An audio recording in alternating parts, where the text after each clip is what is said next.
Madame, monsieur, bonsoir, c'est l'heure de votre rendez-vous quotidien avec l'actualité sur ATV. Au sommaire ce soir. 10 millions d'euros, c'est le montant de l'aide apportée par l'État aux entreprises touchées par les violences urbaines du dernier trimestre 2024. L'enveloppe doit permettre d'accélérer les indemnisations et relancer l'économie. Dans ce journal aussi, la CTM en visite à la Clairière, à Ducos. La structure accueille des adolescents en difficulté, qu'ils aient été confrontés à des violences familiales ou à des problèmes psychologiques ou psychiatriques. Ces jeunes tentent de trouver un cap. Immersion dans quelques minutes. Enfin, la réouverture du centre commercial Batelière est prévue en début 2026. Après 5 années d'errance, la nouvelle est très bien accueillie par les rares commerçants toujours installés sur place. C'est un hyper Ecomax qui devrait être installé par le groupe Sainte-Claire.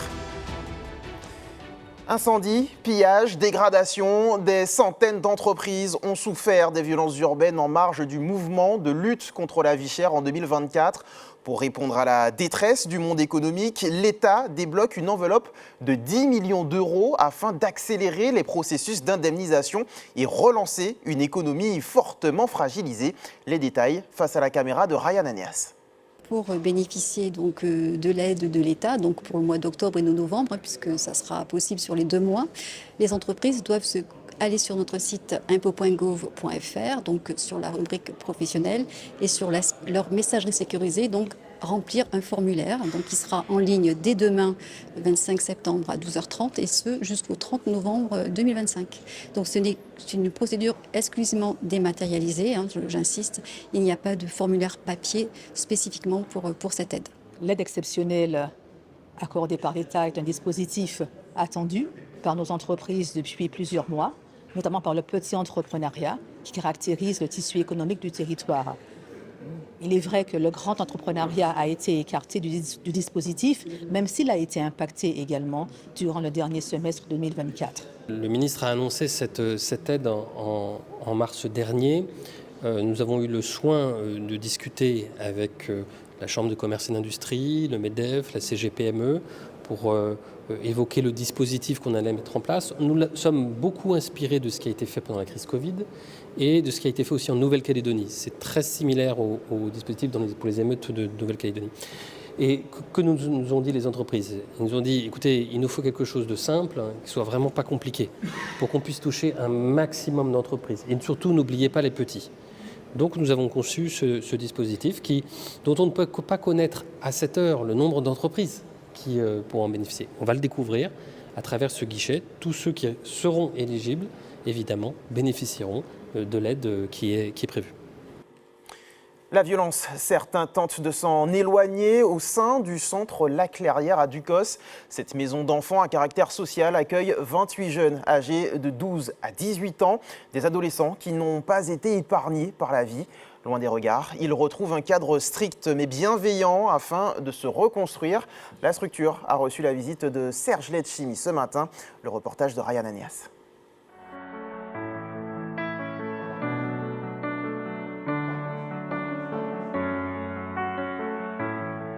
Ici, l'avenir se joue entre 4 murs chargés d'espoir. 28 jeunes vivent dans ce centre d'action éducative de formation professionnelle et tous ont un passé douloureux. Ouvert en 1965, l'infrastructure permet aux jeunes de 12 à 18 ans de se former professionnellement et vivre en communauté. Mais certains adolescents peinent encore à trouver leur place. J'ai envie de dire, pour l'instant, ça va, parce que comme j'ai dit, j'ai connu des hauts et des bas ici. Il y a des jours, pendant un moment, je voulais pas rester ici. Ils font pas des autorisations pour sortir. On est obligé de fuguer. Si on ne peut pas nous laisser sortir, eh bien nous on fugue. On reste dehors bien tard. Mais on sort pas de ça. Un endroit que beaucoup de jeunes qualifient de prison, même si les éducateurs y font un travail quotidien, malgré les difficultés rencontrées chaque jour. L'activité, elle est tout autre. C'est une activité bienveillante au CFP. Donc les jeunes se sentent bien. Donc c'est vrai que ça porte à confusion. Les murs et les barrières. Mais au final, c'est un lieu qui, quand même, nous permet de mettre en place nos activités au quotidien, même si, vu de dehors, c'est particulier, ça a un aspect différent, mais c'est adapté à ce qu'on fait avec eux. Le centre est habilité ASE pour les jeunes ayant rencontré des problèmes familiaux, mais également habilité PJJ pour d'autres qui ont déjà commis de petits délits. Ces mineurs cohabitent ensemble ici, où les règles sont tout de même assez strictes. C'est un lieu de placement, donc effectivement les jeunes n'ont pas véritablement le choix d'accepter ou pas leur placement ici, mais c'est un lieu dans lequel ils peuvent circuler librement. Ils ont bien entendu des accès à l'extérieur pour être scolarisés, pour être en formation professionnelle, quelquefois pour leurs loisirs, donc c'est pas du tout un lieu d'enfermement, c'est pas du tout une prison. Le président du conseil exécutif, Serge Letchimy, est ce matin en visite dans l'établissement pour constater le travail du personnel et améliorer les efforts déjà fournis. On n'a pas de bénéfice. C'est-à-dire on n'a pas gagné d'argent ici, mais on n'a pas perdu non plus. Donc on est très équilibré. C'est pour ça que j'ai donné l'ordre à l'administration de maintenir le budget, de ne pas lâcher le budget. S'il y a une amélioration à apporter, c'est certainement accompagné sur l'investissement, l'environnement, etc. Parce qu'il y a quand même de mémoire 7 hectares de terre, c'est beaucoup. Mais autrement, bon, c'est un centre qui fonctionne correctement. Un centre pour la protection de l'enfance. Ici, on ne répare pas le passé, mais on apprend à croire qu'un autre chemin est encore possible.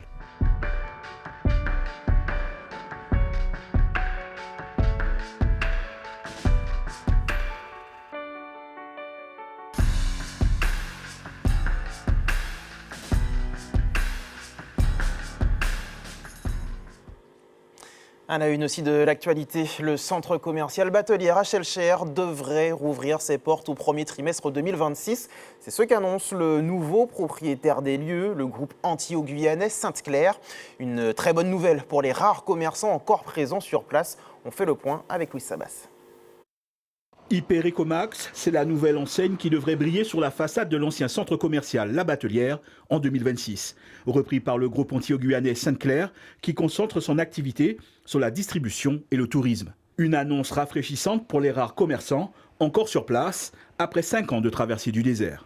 Très bonne nouvelle. C'est quelque chose que les commerçants attendent depuis plus de 5 ans, parce que ça fait 5 ans l'hypermarché est fermé.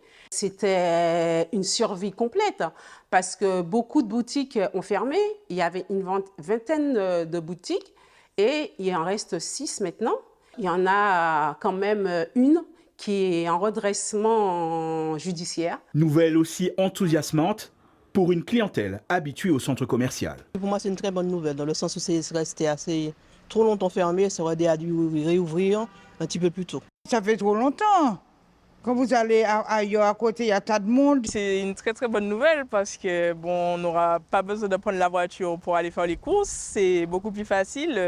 Dès qu'on a besoin de tout petits trucs, c'est tout prêt. On n'a pas besoin d'aller à Miquelon. C'est en septembre dernier que l'acte d'acquisition est signé entre le groupe Parfait et le groupe Sainte-Claire. Le montant reste pour l'heure confidentiel. Eric Kotzingen, président du groupe repreneur, mise sur un modèle discount avec une structure légère et de gros volumes de produits à des prix très attractifs. Cela afin de répondre aux problématiques de vie chère.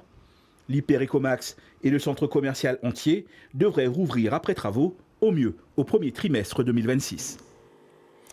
Vous le savez, la mobilité est au cœur des préoccupations en Martinique face aux défis de notre territoire et aux besoins croissants de main-d'œuvre. Un projet de formation inédit voit le jour. Objectif, préparer les jeunes et les demandeurs d'emploi aux métiers de demain dans l'automobile. À la clé, 300 postes à pourvoir d'ici 4 ans. Les explications. Aujourd'hui que nous avons besoin de pouvoir combler notre manque de personnel, nous ne trouvons pas de personnel. Nous ne trouvons pas de personnel qualifié, ni même motivé.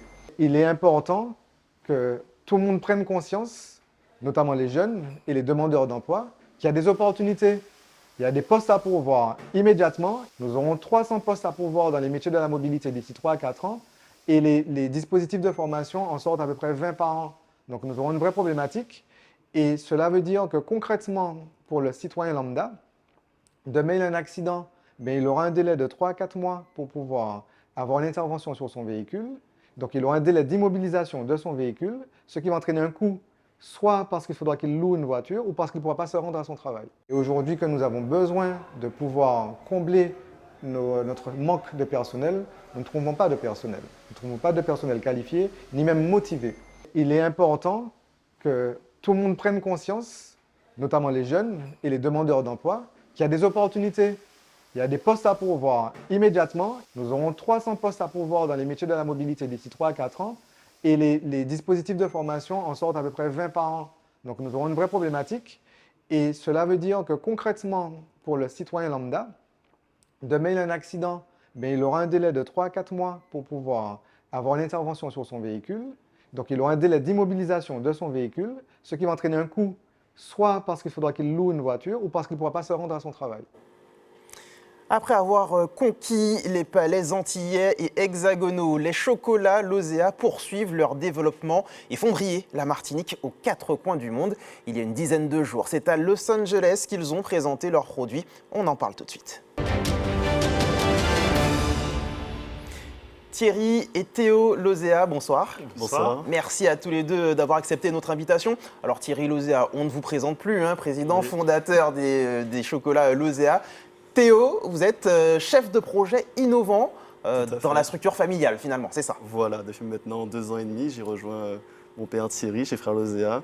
J'occupe le poste de chef de projet innovant, donc des missions qui sont très larges, pour être honnête, que ce soit la logistique, différents salons, mais aussi beaucoup d'actions sur l'échelle locale, à l'échelle locale. Et je le disais, il y a une dizaine de jours, vous étiez tous les deux à Los Angeles avec le Gotha hollywoodien. Expliquez-nous comment ça s'est passé. Alors, et pourquoi vous y étiez surtout? Oui, la jeunesse. Alors, je vais laisser Théo expliquer ce qu'il a vécu parce que c'était quand même un moment exceptionnel. Mais tout part d'une invitation autour d'un projet qui va se réaliser bientôt. C'est Madinina Project, qui est porté effectivement par David Diomandé. Et il nous a invités effectivement avec d'autres marques, donc Canalis et les rhums Clément. Et les rhums Kennesson, Bro et Kennesson aussi, voilà, à venir sur place, pour pouvoir présenter nos produits. Donc, dans le cadre des pré-émises, on est venu avec nos produits, donc nos chocolats, nos liqueurs, nos pâtes de fruits, pour pouvoir effectivement les présenter aux stars et les faire découvrir. Et là, le moment était effectivement un grand moment. Je pense que Théo pourra vous en parler. C'était extraordinaire parce qu'on a eu de vrais moments d'échange avec différents talents d'Hollywood, que ce soit des actrices, des acteurs, des showrunners, des customiers, enfin, tous les métiers qui gravitent autour en fait, de l'univers cinématographique d'Hollywood. Puisqu'on rappelle, les Emmy Awards, c'est une cérémonie de récompense de la télévision américaine. Tout à fait. Et durant ces 2 jours, on a tout de suite vu que nos produits ont plu, dès lors où, à la dégustation, les premiers sourires s'affichaient sur les visages. Vous êtes allé avec les valeurs sûres ou vous avez aussi proposé des nouveautés? Nous avons tout osé. Vraiment, on est venu vraiment avec la gamme des produits et on a surtout, je dirais, eu la chance d'avoir, alors je vais la citer, parce qu'on peut la citer, chez Ron Stone qui est venu effectivement sur notre stand. Et c'est vrai que l'arrivée d'une star de cette dimension, ça crée, je dirais, une vraie magie, un moment de silence qui est attendu. Et quand elle a goûté nos chocolats et nos pâtes de fruits, tout après les pâtes de fruits, elle s'est quasiment jetée dans mes bras. C'était ça. Un sacré coup de projecteur donc pour vos chocolats, pour la Martinique tout entière aussi. Ce marché américain, vous y avez goûté il y a quelques jours. C'est réalisable de se dire qu'on peut véritablement s'exporter aux États-Unis, au Canada? En fait, au-delà du prestige de l'événement, on en parlait avec Thierry justement, on est d'accord là-dessus, on a un peu cette conviction de dire que les produits du terroir martiniquais ont toute leur place sur la scène internationale. Donc Canada, États-Unis, à travers nos produits Frères Lozéa, mais plein d'autres créations aussi artisanales qui sont faites chez nous. Et donc, on l'a un peu confirmé lors de la présence à Los Angeles. Et on serait très heureux aussi de pouvoir le réitérer prochainement. Et ce sera fait aussi prochainement lors de plusieurs événements qui seront sur ces prochains mois. Donc on parle beaucoup d'événements, effectivement. Quels sont les canaux qui pourraient permettre à la marque de s'exporter? Alors effectivement, là aujourd'hui, on cherche, je dirais, à se faire connaître et à tester les produits. Donc on est vraiment aux premières étapes. Donc effectivement, un événement comme celui-ci sur les prémises, c'est un événement où on ne vend pas. On a offert 250 cadeaux. Donc c'est quand même, je dirais, un coût budgétaire qui est important. Il y a un investissement. C'est un investissement. Le mois prochain, on va réitérer, mais ce sera sur le marché toujours américain, mais ce sera sur la Floride cette fois-ci, donc avec le salon ITBE, où d'ailleurs j'invite les entreprises martiniquaises à venir découvrir ce petit salon. Donc c'est vraiment voir comment on peut, à travers cette démarche export sur un marché de proximité, donc on va dire Caraïbes et Amérique du Nord, comment on peut un petit peu contourner ce défi de la petitesse de notre marché local. Justement, qui en plus... J'allais vous poser la question. Lorsque l'on s'est développé dans un premier temps sur notre petite île qui est la Martinique, certes, vous avez déjà réalisé de grandes choses. La marque est déjà bien installée. Tout le monde connaît les chocolats Lozea. Quelles sont les plus grandes difficultés lorsque l'on souhaite justement aller ailleurs et faire découvrir ces produits au-delà des frontières? Alors, il y a une difficulté qui est la difficulté logistique, mais Théo va pouvoir effectivement parler, puisque aujourd'hui il la maîtrise très bien. Il y a une deuxième difficulté aussi, c'est la petitesse. Notre taille de marché, on est habitué à voir petit, ou effectivement le challenge sera de s'ouvrir à quelque chose de... Et produire plus peut-être, c'est ça? Et produire plus, voilà. Et puis pour moi qui aujourd'hui, je n'ai pas 20 ans comme mon fils. Presque. Presque, voilà, presque. C'est avoir cette audace d'aller chercher ces marchés. Mais je pense qu'il sait le faire aujourd'hui. Ah, mais c'est l'objectif. Je suis là pour ça, voilà, pour... Mon père dit qu'il faut que je le fasse aussi bien que lui, c'est faux, il faut que je le fasse mieux que lui.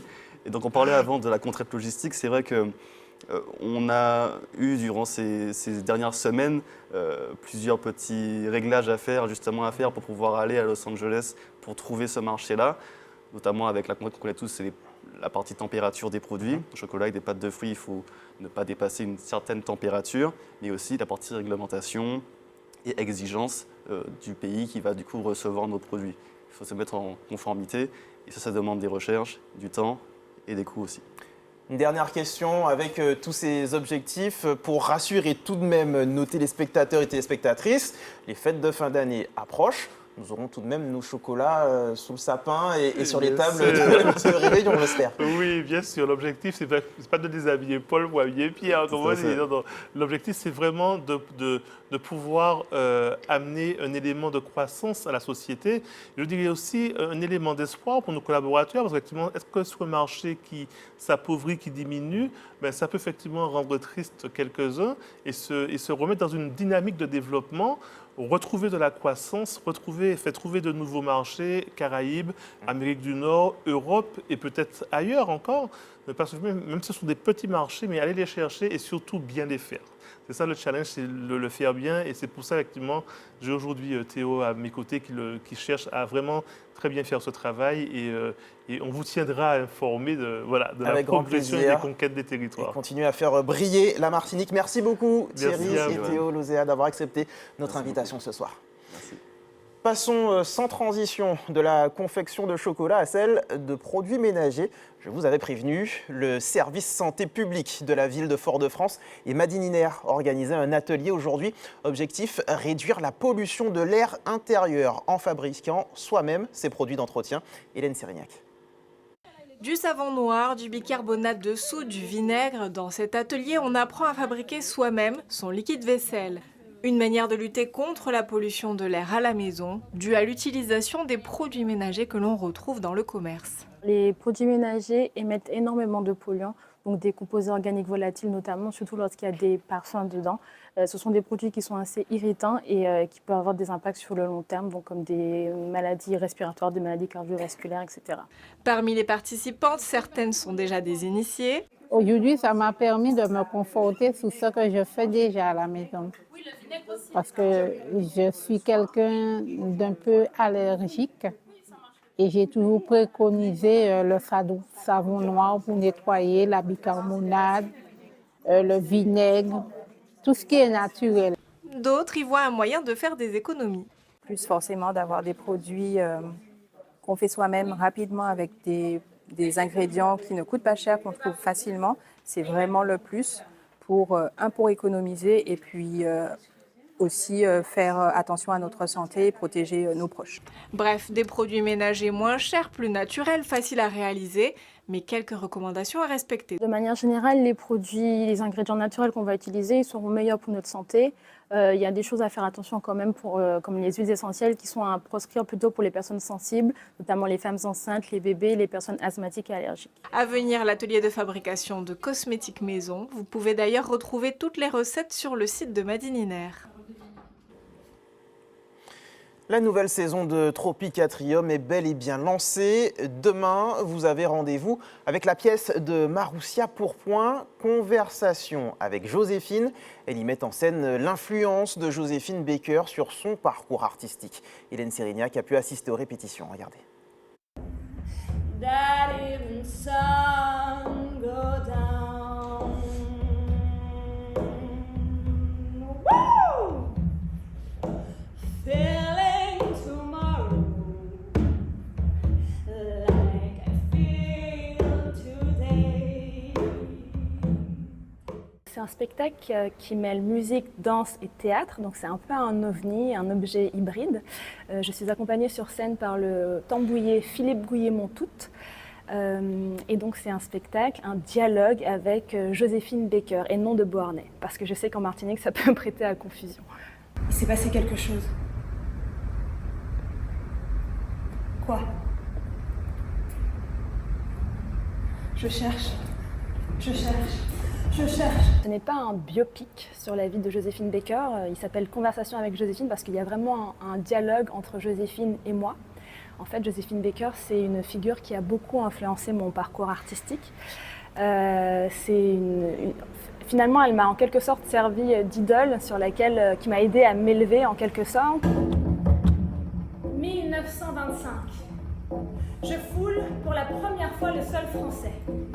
Je suis sur mon 31, tirée à 4 épingles. Je dois être parfaite. Ce spectacle vient interroger le rapport qu'on peut avoir à nos idoles. Comment elles peuvent nous servir donc, de point d'appui pour s'élever. Mais ça vient aussi bousculer en quelque sorte notre perception du monde et la façon dont on a besoin aussi de se raconter des histoires pour se grandir.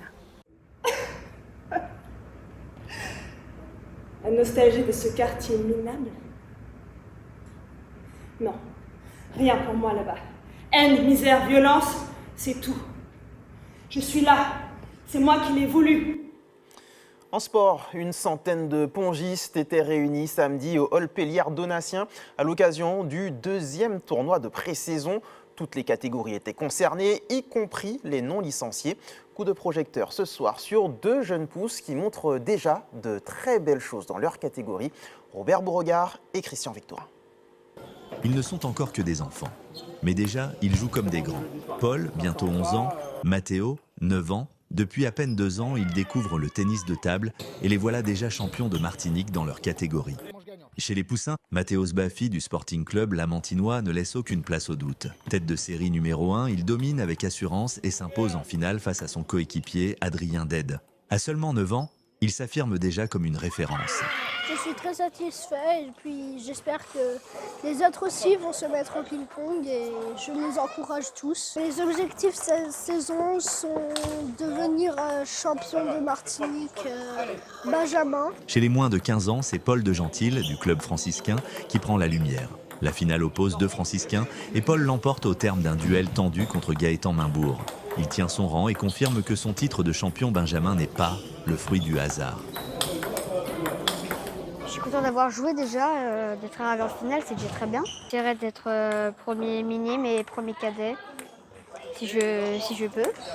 Et voilà, j'essaie de laisser couler, de bien jouer. Ils portent 2 prénoms, Paul et Mathéo. 2 jeunes prodiges, 2 promesses, qui racontent déjà l'avenir du tennis de table en Martinique. Car dans leur regard, il n'y a pas seulement l'insouciance de l'enfance. Il y a la détermination, la soif de progresser et cette certitude silencieuse que demain leur appartient. Comme chaque soir, on regarde ensemble le calendrier de l'EFS. Demain, vous pourrez donner votre sang sur le parking du centre commercial Océanis au Robert de 8h30 à 17h30. Autre possibilité, la Maison du Don, immeuble Le Fils, quartier Dillon à Fort-de-France, de 11h30 à 17h30. Je vous propose à présent d'adresser une attention toute particulière à la Tati de Martinique, Gisèle Baka, alias Tati Gisou, fête ses 98 ans aujourd'hui.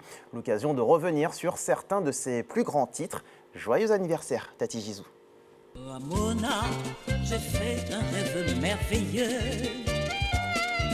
Ramona, nous étions partis tous les deux. Nous allions lentement, loin de tous les regards jaloux. La béguine, la béguine c'est l'amour. La béguine, la béguine c'est la joie. La béguine, la béguine c'est l'amour. La béguine, la béguine c'est la joie. Songez bien que fait moi la peine doudou. Moi belle toujours, moi peut briller. Anti comme c'est ça qu'a fait mal doudou. Mario pas qu'à laisser yo. Je t'aime comme j'aimerais jamais. Fidèle au serment que j'ai fait à ton cœur. Et même si tu m'aimes jamais, le ciel sera lui me combler à son heure. On a 98 ans pour Tati Gisou. Avant de se quitter, je vous rappelle la principale information de ce journal. L'État débloque une enveloppe de 10 millions d'euros à destination des entreprises touchées par les violences urbaines du dernier trimestre 2024. Cette aide exceptionnelle doit permettre d'accélérer les indemnisations et relancer l'économie. Ça y est, c'est la fin de cette édition. Merci de l'avoir suivi en notre compagnie. L'actualité continue sur nos réseaux sociaux et notre chaîne YouTube.